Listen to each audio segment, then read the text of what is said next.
Washington DC, Los Angeles, Chicago போன்ற பெரும் நகரங்களில் உள்ள 80 லட்சத்துக்கும் மேற்பட்ட மக்கள் ட்ரம்ப்புக்கு அகெயின்ஸ்டாக ப்ரொட்டஸ்ட் பண்ணிக்கிட்டு இருக்காங்க.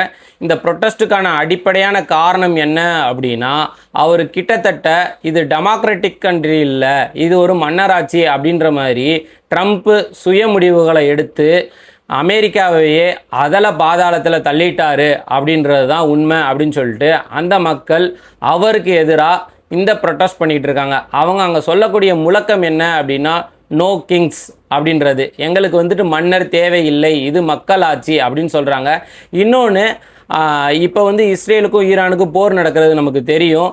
இதுக்கான அடிப்படையான காரணம் யார் அப்படின்னா ட்ரம்ப். அதை எதிர்த்து ப்ளஸ் வந்துட்டு முதலாளிகளுக்கு வரி சலுகையும் மக்களுக்கு வந்து பார்த்தோம் அப்படின்னா எந்தவித சலுகையும் தராமல் பொருளாதார நெருக்கடி ஏற்படுத்தக்கூடிய சூழலை ஏற்படுத்தியது, பொருளாதார நெருக்கடிக்குள்ள மக்களை தள்ளியது, இது போன்ற ரேனிகுட் போன்ற மக்களை வந்துட்டு கொன்றது, இது போன்ற அடிப்படையான காரணங்களுக்காண்டி 80 லட்சத்துக்கும் மேற்பட்ட மக்கள் ட்ரம்ப்புக்கு அகெயின்ஸ்டாக வந்துட்டு ப்ரொட்டஸ்ட் பண்ணிகிட்டு இருக்காங்க.